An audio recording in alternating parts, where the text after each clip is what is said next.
Okay. Okay, looks like we are live. Okay. We're live for reals. Oh, for already? For Wow. realsies. Well, hi everybody. Hello. My name's Ashley E. Norton.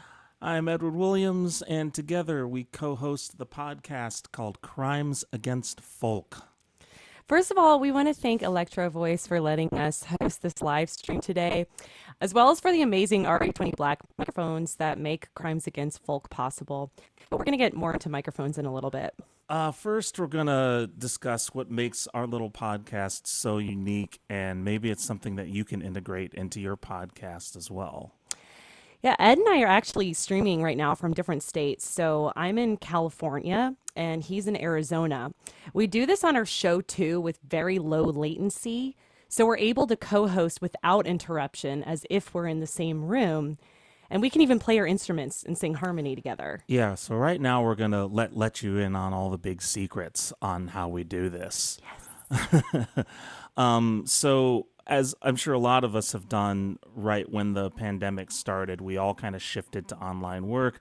A lot of us started podcasts just like we did. But one of the things I that we started with was concerts because we're musicians. We're actually in our one of our main things is a indie folk duo called Witherward, and we wanted to keep performing, doing live streams. But problem was we tried things like Discord and we tried things. Zoom wasn't really that popular at the time, but we tried things like Discord and it just didn't work. There was too much latency. And I'm sure, as any of you have probably worked with Discord or any kind of voice over IP software like that before, maybe it was Skype, you probably noticed that it's nearly impossible to play together unless you really rig up your audio setup to make it work. There has to be kind of a host musician who's streaming, and then and then that host will just play along with the guest. So it's kind of a one-way thing. Well, we don't really do that because we needed a system where Ashley or myself could host the song, like start the song, lead the song.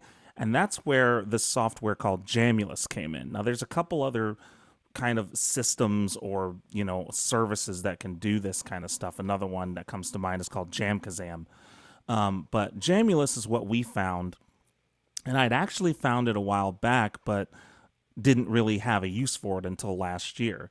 And so Jamulus, put simply, is a low latency audio communication software. So it's designed.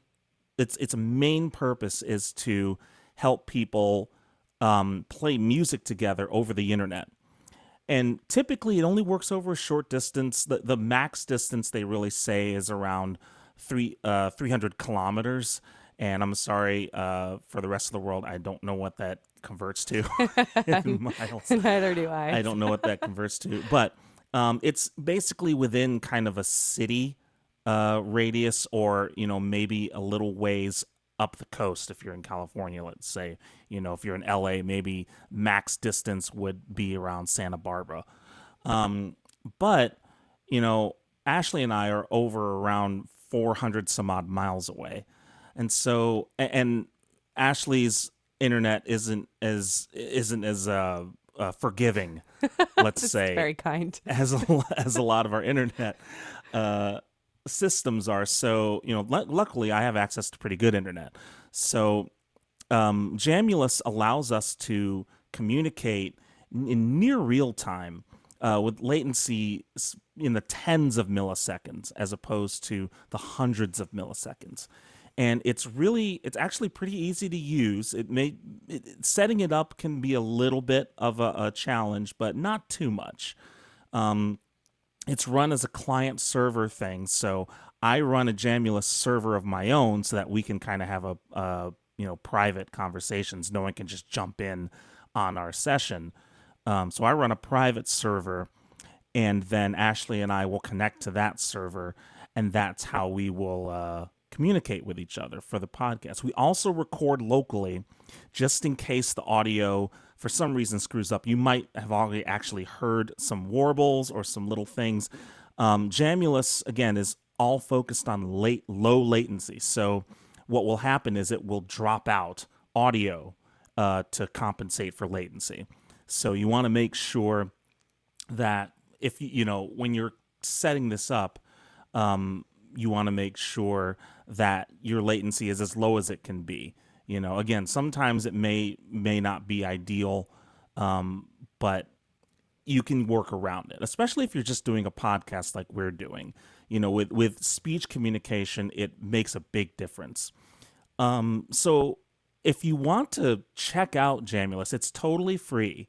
You can find it at jamulus.io, and that's JAMULUS.io. And there's installers there for Windows, Mac, and Linux. So regardless of what computer system you have, you can download both the client and the server versions to try it. When you boot up the client the first time and try to connect to a server, you'll see a bunch of servers listed in like a list. There's a lot of public servers that people just kind of hang out on and jam along to. I've never done that because I'm a bit of an introvert and I'm afraid of people normally. But if you're the adventurous sort, you can certainly jump in on those servers and hang out with some people. But there's a couple considerations too when you're setting up your system for Jamulus. The first one is make sure you have a pretty good audio interface. Both Ashley and myself, we use Focusrite interfaces. Not that you have to use Focusrite, but you can use any kind of dedicated audio interface. Mostly because you have access to low latency drivers, especially on Windows. This is a big one for Windows. So if you're planning on using this, make sure you have a dedicated interface. The next thing to consider is make sure the computer that you're going to run Jamulus on is connected via a cable to your internet connection, whether that's connected directly to your Wi-Fi router, or connected to your internet gateway or whatever it is. You want to make sure that you are hardwired in. It doesn't really play nice with Wi-Fi. It can just get a little squirrely, like it drops packets. It's some weird thing, I think, with the codec that it uses. It just doesn't play nice with Wi-Fi. So make sure that you're on a wired connection. That'll also help with the latency too and the consistency. So those are the two really big things that you want, kind of the big prerequisites you want to look at if you are thinking of picking up Jamulus and giving it a try. And again, like you can run your own server if you want. I mean, that's what I would do if I were going to use it in a production environment like we do. I run my own server so we don't have random people hopping on and interrupting stuff. And I don't broadcast it so that people don't know that we're there. But and you can also run the server if you're worried about your own internet connection bandwidth. You can also run the server in a Docker instance if you're more tech savvy with kind of containerized instances. You can run it in the Docker instance. You can run it on Amazon Web Services or Azure or something like that, a kind of cloud computing software. You can run it on all of that stuff, and it's very, very low resource usage. Like you don't need a supercomputer to run it. I actually run the Jamulus server on a Raspberry Pi, which is like a tiny computer that has maybe like a quad core ARM processor. It's not like a powerhouse, and it runs with no problems at all. So if you have an old computer kicking around that you don't really use anymore, that might be a good candidate to run your own dedicated server. And you can kind of get a feel for how Jamulus can fit in with your workflow, whether it's a podcasting workflow or if you're separated from your musician friends and you want to try jamming with them. That's another thing you can set it up for. Just be aware when you're playing music, it may take a little bit to get used to some of the there is still latency. So it may take a little bit to get used to it. One trick that they say is to lower your own volume if you can. With acoustic instruments, it's a little harder, sure, but you can you can play with other musicians very well. We've done it for over a year. If you want to check out our old podcast, we don't play music as much in our podcast anymore, but if you want to see it in action, you can check out crimesagainstfolk.com. That's our website. And you can also check our channel out on YouTube and look at some of our old podcasts, and you can see Jamulus in action with music. So Yeah, recently we're mostly talking, but even yeah, that is so nice because it we don't talk over each other. You yeah, know, exactly. It's a very natural conversation. That's the thing that bugged me the most about listening to people's podcasts is that you would hear them and you know it's there, and you know they're recording locally too, so they're editing the audio together after the fact, which is fine, but it's the lag from something like Teams or Skype or Zoom is still there, and you have people talking over each other, and it's really difficult for me to get over. So this really helps a lot with communicating with people and with our guests. I feel like it also helps us communicate better with our guests who we don't have them on Jamulus. We bring them in on Zoom, but I use another software called Loopback to kind of bring that audio in as well. That's a Mac specific one. So there's a lot of little pieces that make this work, but Jamulus is the big one. So if you want to check out Jamulus for yourself, it's totally free. You can go to jamulus.io. That's jamulus.io.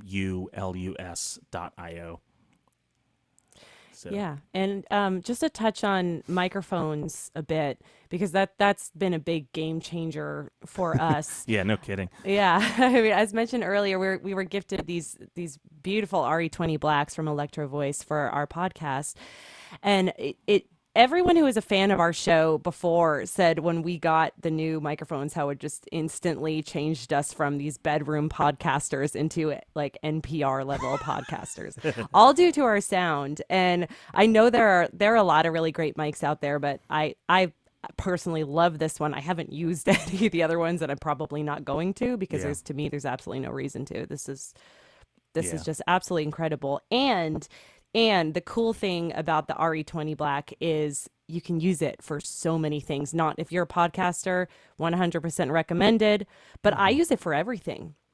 I use it to because I this is my little home studio as well, so I make music from my studio. I use it for vocals, acoustic guitars, tambourine, shaker, mandolin, harmonica, and I've even recorded it on a 1976 organ that I have in my living room. So I know Ed's used it to record all kinds of things as well from his home studio, and it's just yeah, we highly recommend the RE20 Black. Well, I remember I was excited when we got this when we were gifted with this partnership with EV, and Yeah.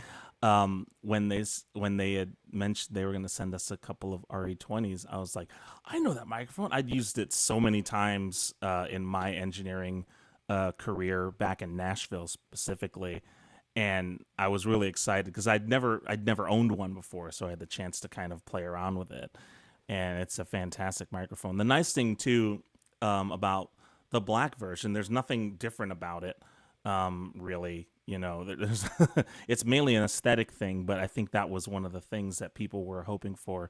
You know, is that have something a little more that blends in a little more aesthetically with some people's setups.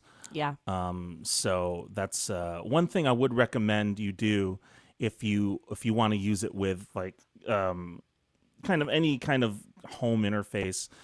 Get something like a cloud lifter or a FET head. That way you can do a clean gain boost on it, and that way your preamps won't get in the way and add a bunch of noise that you don't want there. So Yeah. that's what that we use those as well, Yeah. just to get a better sound out of these mics. And Ed edits say that 10 times fast. Ed edited it. That's something I've had to say so many times in my, this lifetime. But he mentioned to me that he uses very little EQ Oh yeah, after, right? I barely have to do anything to Yeah. them. Yeah. Same here when I use it for vocals and stuff. Yeah. So hopefully this was helpful to everybody. Hopefully this will get your gears turning if you've been looking for a way maybe to reconnect with your musician friends and jam a little bit, or if you're working on a podcast right now, hopefully this is a way to improve your banter, improve your communication, and improve the quality of the podcast. It's certainly helped us quite a bit. So we want to thank everybody for tuning in today. Thanks again to Electro-Voice. And if you want to listen to episodes of our podcast, you can go to crimesagainstfolk.com. It has episodes there. You can listen right in the web browser, or you can just search for Crimes Against Folk on any podcast app that you have out there. We also do have a Patreon. If you like what you hear and you want to support us directly, you can do so at patreon.com/crimesagainstfolk. We do interviews with all kinds of interesting musicians and music industry folks, and we also give away some helpful tips and tricks just like we did today. Yep. There's really something for every musician or music lover in our show. So definitely check it out. And thank you so much for watching this. Thanks again to Evie. And we'll see you on our next show. Thanks, everybody.